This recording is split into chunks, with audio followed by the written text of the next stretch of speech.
AI will never, in my opinion, replace the human element. What it will do is, I believe, enhance the experience. You're impacting the lives of an individual with whom you're bringing into an organization. I'm a proponent, certainly, for DISC, for PI, for others.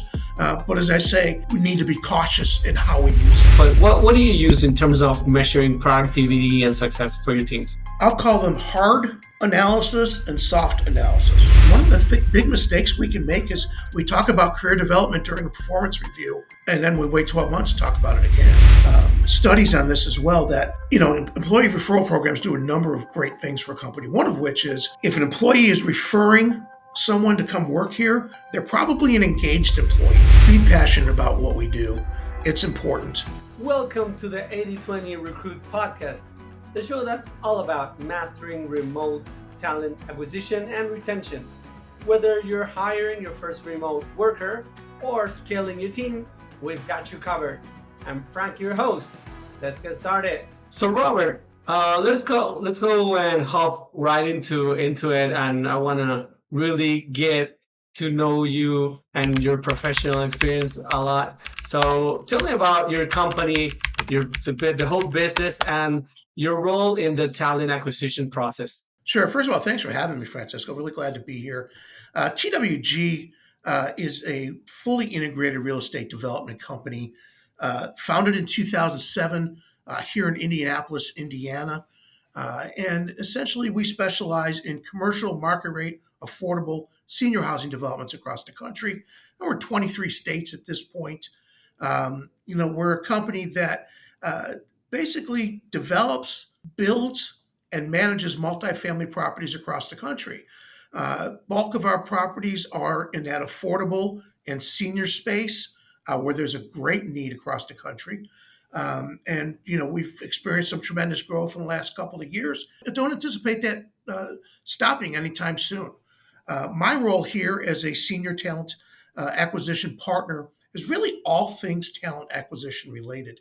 I'm involved with policies and procedures. I'm involved with creating interview questions, interview processes, working with hiring managers to ensure that they are in turn doing behavioral interviews, that they are asking the right questions and getting the right answers, so they in turn can make the right decisions about bringing in top talent into the organization.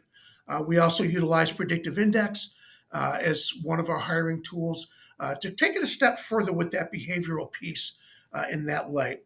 So essentially, I'm involved with all things here, talent acquisition related, and really enjoy it. Amazing. Actually, you jumped a little bit ahead on one of my questions about technologies and behavioral, but I'll get there soon. I really want to know one human thing about recruiting about you. So tell me what you like more about recruiting through your career, because no one stays a while in recruiting if they don't like stuff about it. What is it that you like a lot about it?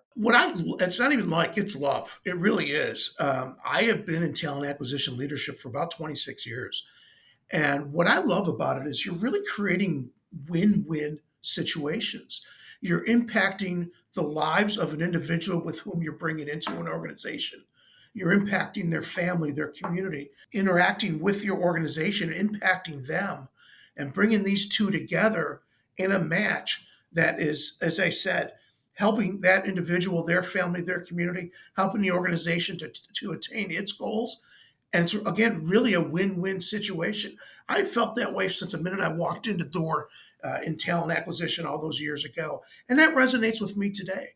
I enjoy the getting to know our candidates, any candidates really. I enjoy, again, kind of really putting those pieces of the puzzle together to get them to all fit, to in turn create those positive relationships, create those positive interactions and those positive results. Great, thank you. I want to dive a little bit deeper now into the very hiring process. And I have a few questions there. The first one, what do you think is the role of technology these days in recruiting? And why I'm asking it is because you enjoy the human part of human resources and recruiting, but then technology has been a little bit of dehumanizing this, the maybe the interviewing, maybe the interaction. So what do you think that is the role in these days? Yeah, that's a great question. Because there wasn't much technology involved 26 years ago. We scanned resumes into a system and it took 15 minutes to scan them. So technology is paramount to talent acquisition today. As we look at from the beginning of utilizing that applicant tracking system to post that job, or for that matter, let's look at Outlook and an email receiving the request from the hiring manager, and now taking that to post that into an ATS.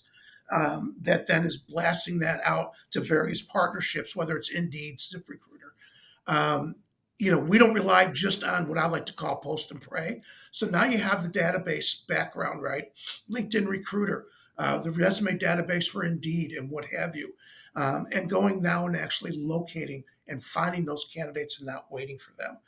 And that goes all the way through the process, right? I mean, today's ATSs take you right through the onboarding, right up to the point of that individual starting. And you have a lot of automated messages that you can use to have all those candidate touch points, and to really keep things in a manner in which you can also measure the analytics every step along the way. So yeah, technology is just paramount to what we do today. It makes it, in many ways, I think makes our job easier. I really do. And I think as we move forward, as AI becomes more and more involved with talent acquisition, AI will never, in my opinion, replace the human element. What it will do is, I believe, enhance the experience. Hey there! A quick break to remind you that 80/20 Recruit podcast is brought to you by 80/20 Recruit, helping you hire pre-vetted, top-performing remote talent from Latin America. Save hours of recruiting and find the perfect fit for your team. Visit 8020recruit.com to learn more. As a recruiting agency, being especially remote, we use technology a lot, and we've been toying with AI tools, especially to streamline the process of interviewing people. And we've seen that yes, we win some productivity when we throw people in an auto interviewing process where they get interviewed with some avatar there. And yes, we win some time there, but we lose some candidates on the way because they don't feel as good, talking with an avatar. So we've been going back and forth there. I think that candidates will get used to that eventually, but still, it feels like the human part is going to be important in somewhere in the process. Still, you know what I mean? Yeah, I agree. I sat in a webinar, I don't know, a week or two ago, and one of the things that they emphasized, one of the elements with regards to AI, is that it was going to place a greater emphasis on sourcing candidates. Uh huh. Um, I didn't necessarily put that together, to be perfectly honest with you, because I think that importance of sourcing candidates has been around for a very long period of time. Now, I guess it may place a greater emphasis on that respect, but I guess that's to be, wait to see in that respect. Sure. So my next question is about mistakes that people and companies make when sourcing and hiring and recruiting. What do you think are most common mistakes that people want to avoid when sourcing and hiring? I think the first thing in all of this is transparency. I think there needs to be transparency with the candidate. I think you need to manage the expectations of the candidate, for the candidate rather. And I think that's important. It's the old, undersell and over deliver, I think, is a big piece of this. So, when we're going through and sourcing candidates on LinkedIn more often than not, or Rocket Reach that we use as well, when I'm reaching out to that candidate, it's fact based. This is why I reached out to you. This is what we're about. This is what we stand for. This is what you can expect. Now, obviously, I'm not doing that in 6 paragraphs, right? But in as concise as I can, so that when that candidate makes an appointment to speak with me, I want to make sure that I'm setting the stage, that I am sharing with them what the company is about, and sharing hopefully to get an understanding of not just the organization, but the culture of the organization, to speak about what that particular job function is and how that interacts with the rest of the organization, and to then speak about their not just their background, not just their skills and qualifications, but I also want to understand from a behavior. And I hate to jump on this again, but from a behavioral perspective, relative to what makes them tick, right? What do you expect from an employer? Because I want to make sure that we're kind of matching that piece. So I think the mistakes that can happen here is people overselling what the situation really is, what the company is about, what the job is about, and really what the future of the organization is about. And to really understand too with the candidate, don't tell them you're going to get back to them in 24 hours if you know you can't get back to them for 72. Set the stage, manage the expectations, make sure the candidate has knowledge of what that process looks like as well, and understand where your touching points need to be in there so you can keep that candidate engaged.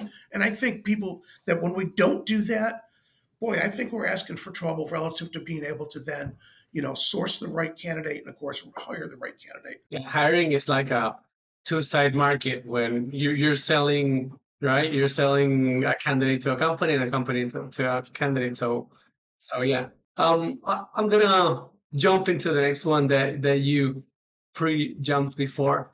So I want to know, you already told me that you're into a predictive index. Have you used other ones like 16 personalities, or what do you think of those? I've used DISC in my past. I happen to like DISC. I happen to be a fan of DISC, by the way. It's been a lot of years since we used it, since I used it where I was previously many years ago. Talk about being cautious when you're introducing either a DISC or you're introducing PI, whatever it might be, into a hiring process. The tendency for people sometimes is to say, you know what, boy, I'll tell you what, if they don't look good in that behavioral, section here of PI, they're not a good fit. You can't use that in and of itself, right? It has to be a part of the tool in your toolbox that you're making a decision with. So I'm always cautioning, organizations that I work for when we start bringing in those types of tools. They're very beneficial. And the other piece of that is not just using them as part of the process relative to the interviewing and hiring decision, but you need to take it a step further. You need to use that as part of the process in managing that individual while they're here working for you. Because that's where that tool, and for my money, that's where that tool is much more beneficial. So yes, it helps you on the recruiting front, right?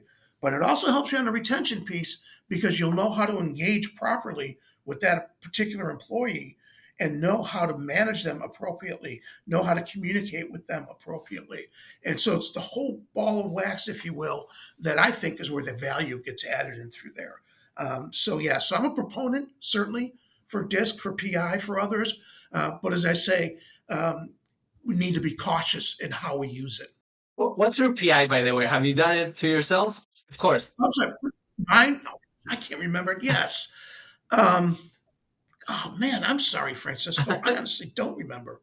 Don't worry about That's it. terrible. I should. Just out of curiosity, because I find that is such a great descriptor for certain things. You just gave me the go for the next phase where we're going to be talking about building teams, because you said, PI is worth the money more building on the team and in the retention of the candidates, right? So what do you think are 2 or 3 best practices regarding building teams? Good question. I think in my experience, once you're interviewing a candidate, I've always believed that when I'm adding to the team, my team is involved in the interview process. And so, if I've already got an established, whether it's one person or 10, right?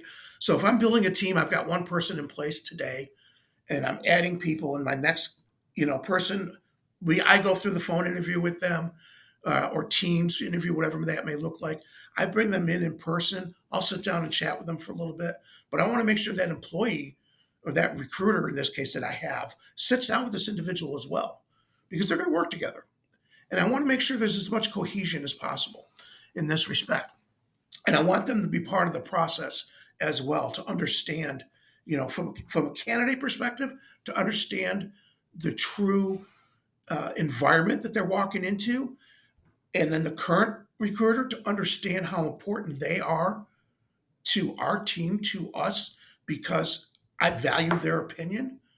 And it starts setting the stage of engagement, and it starts setting the stage of being involved, and of really starting to take ownership of the team away from me, in the sense that, not that I'm abdicating, but in the sense that if my values are being espoused, and this team is into that, is into the company values, I can lead by example as I need to anyways. But what happens, I think, is they then start leading by example as well.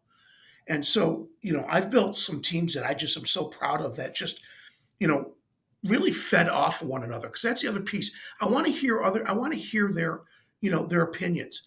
What I do with my teams is we meet in the morning. We have a morning huddle, and we talk about what are we running that day. What is our goal for that day? And we keep the floor open, in the sense that if I have one of my recruiters over here saying, "Yeah, listen, I'm going to be working on X today. Man, I've had a lot of trouble with it." Well, it's an open enough dynamic that recruiter B over here can say, "Hey, you know something? Have you tried this? Have you tried that? Or you know what? I ran across this yesterday." And so it really opens that flow, so that we're stronger with the sum of the parts, right? And together. And so it's really, again, setting the stage of positive teamwork. I'm all about coaching and mentoring. So it's a lot of that, and really allowing that, again, that open door policy certainly comes into place. And you don't have to have, nor do you want everybody the same, right?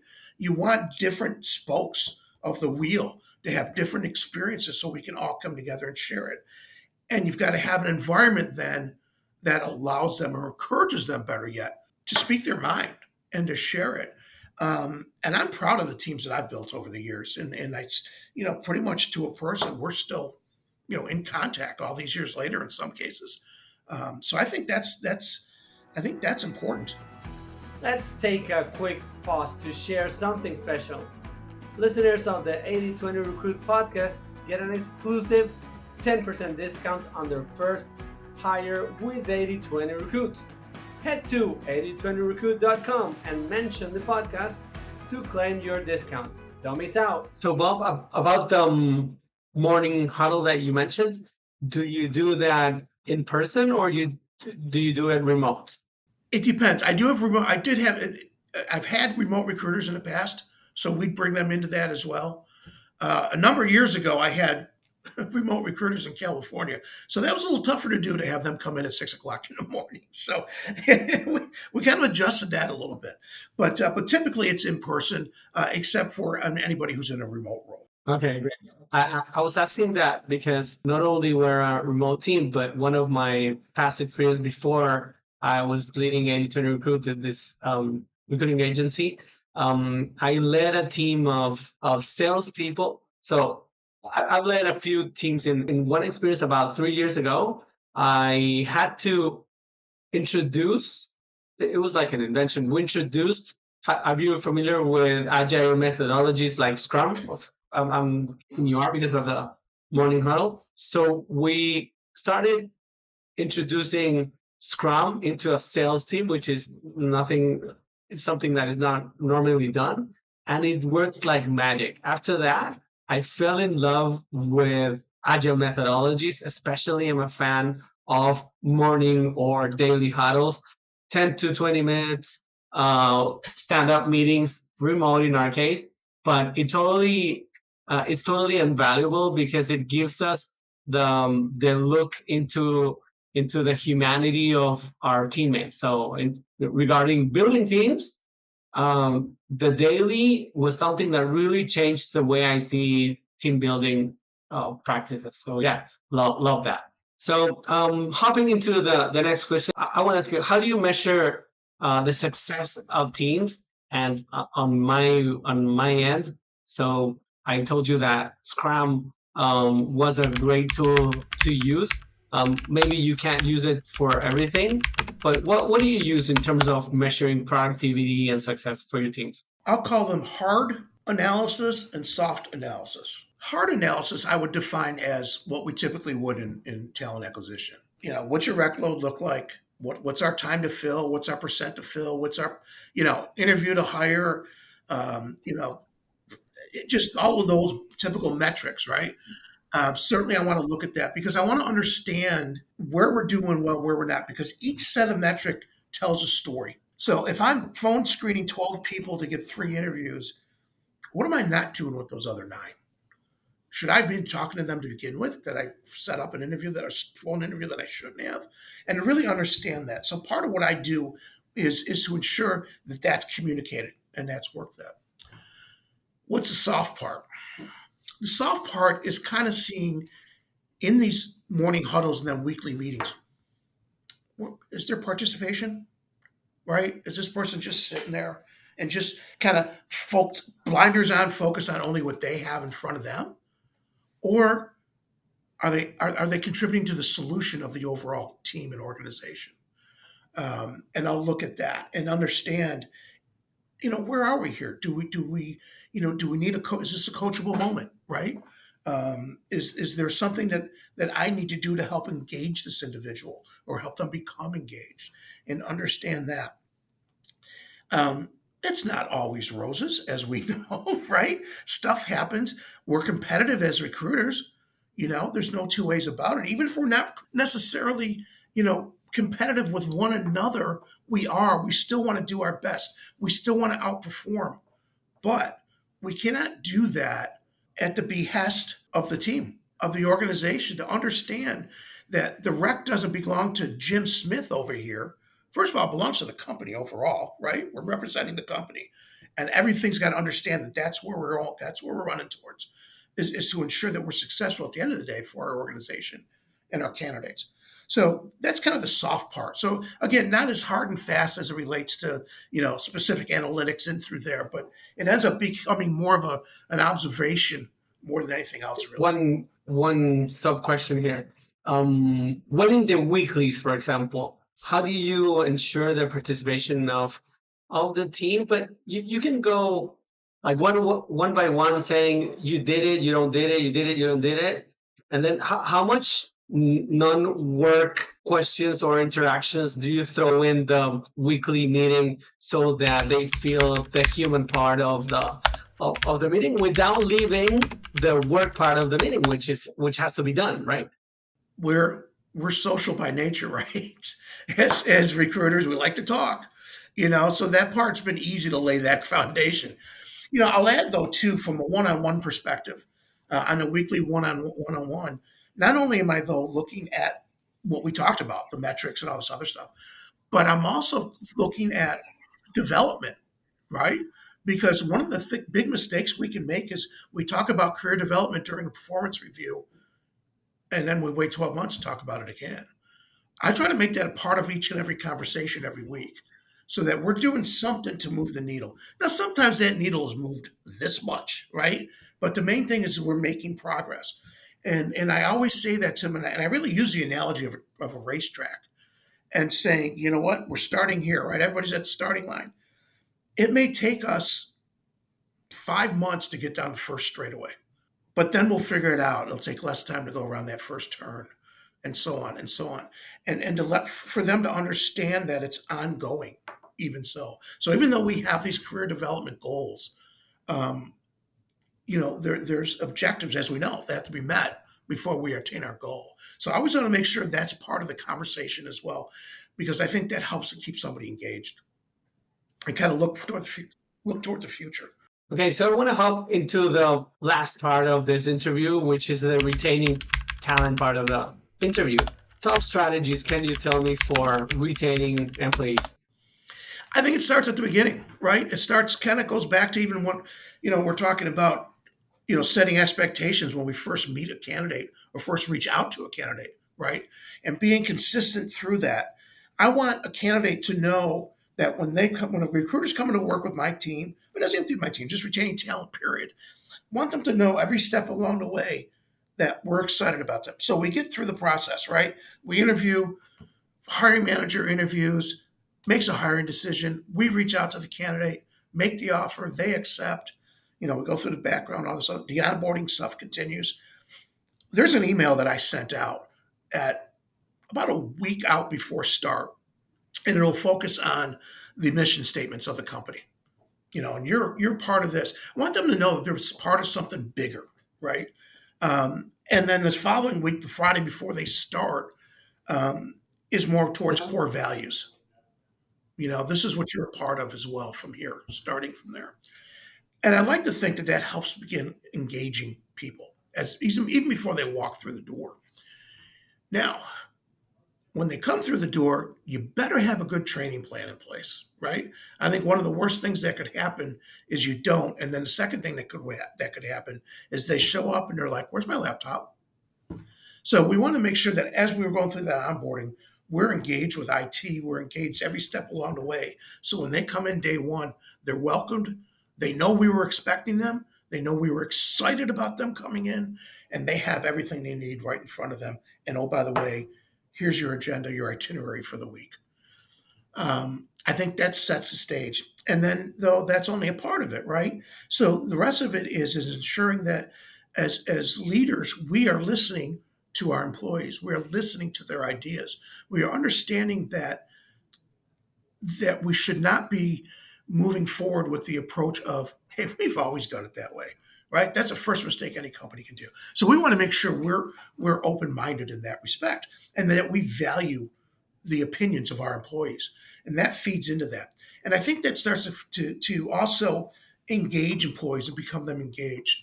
One of the things too that I do is I put out an email every week about openings in the company and talk about the employee referral program.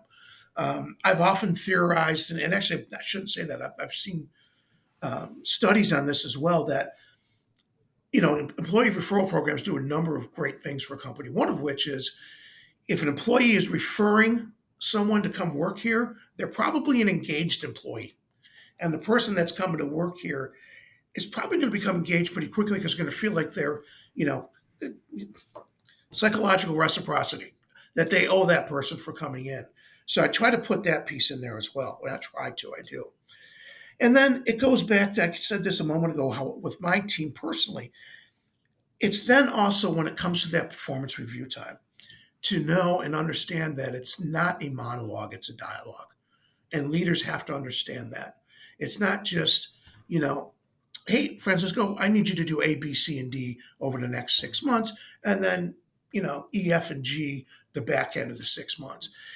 It's about the employee being engaged and feeling comfortable, feeling empowered to say, "Great, hey, this is what I'd like to do. I'm looking at these certifications over here.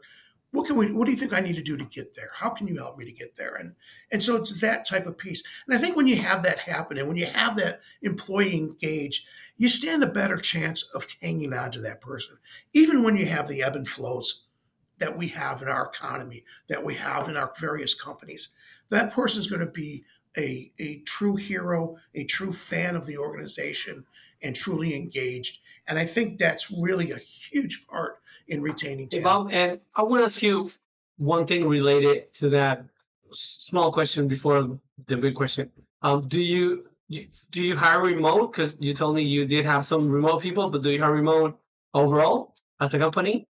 Absolutely. So TWG does Okay. not hire remote, but with past companies I've been Okay, with, okay, I we understand. have. So my question was, in either remote or not, what strategies do you see that are good for create a sense of belonging for the employees? You mentioned the email about mission and about values, and I totally agree. Small parenthesis, I'm totally into mission, vision, and values. When I was young, 20 years ago, I thought it was like total BS, but now I'm like totally into it. So, close parenthesis. Um, that said, what other things can companies do, either remote or not remote or presential, in order to create a sense of belonging?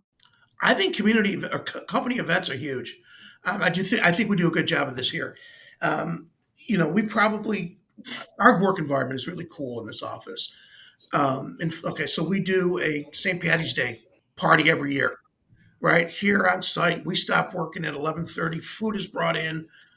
got green beer, wine, what have you. And it allows for that sociability, right? Which I think is very important, particularly on different generations, right? Now, if we look, younger generations, that becomes more and more important to them, to have that socialization come into play. We do the same thing with our holiday parties. We don't have it here on site, we're off site. But again, it facilitates socialization. We'll do a number of charity events over the course of a year, volunteering. Builds that sense, right, of community sociability. And it makes it easy to say, hey, we'll have a beer with this person or whatever. And I think, again, I think those things are important. And what's interesting to me is, what's one of the first things you cut out when you start seeing the economy get a little shifty? All those companies cut those out. And then they wonder why one of the side effects is we're having an attrition issue here. It's because you're no longer the same company you were to those people, to your employees. You've changed everything. Your culture has changed.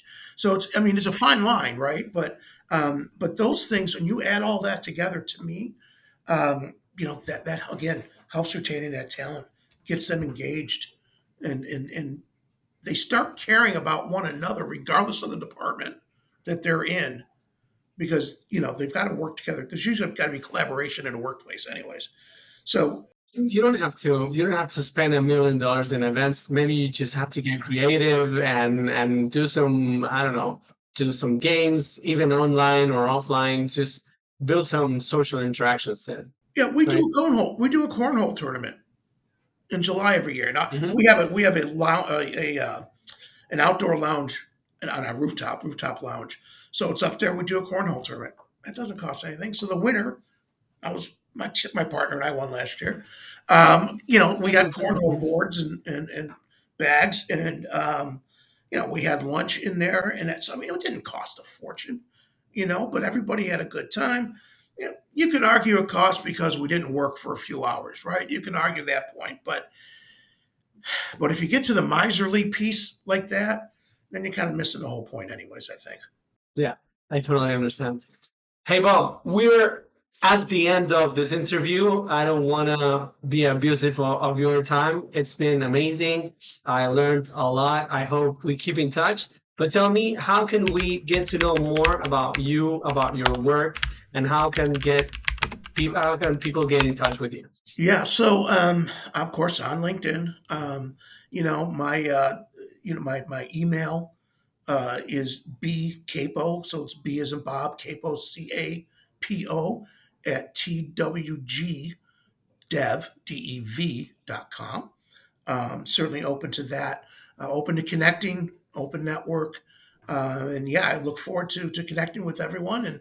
And there's so much we can learn from one another, right? And it's so awesome to be able to have these platforms to be able to do so. Amazing. Is there one last message that you want to say to anyone listening to you? This is your minute of fame to yell to the world. Wow. Be passionate about what we do. It's important. Being in recruiting and talent acquisition, it's more than making placements. It's more than filling jobs. It's impacting people. It has the opportunity to be tremendously rewarding. I've had a very rewarding career thus far, and I plan on having more of one here. And I hope that you do too. I'm happy to be a resource. If you think I've earned that, please reach out, and I'm happy to talk to anyone about any of those things. Thank you, Bob. It's been great, and let's keep in touch. My pleasure, Francisco. Thank you so much. Thanks for listening to the 80/20 Recruit podcast. If you found today's episode valuable, don't forget to subscribe, leave a review, and share it on your social networks. Want more tips? Follow us on LinkedIn and visit our website 8020recruit.com for exclusive resources. See you next time.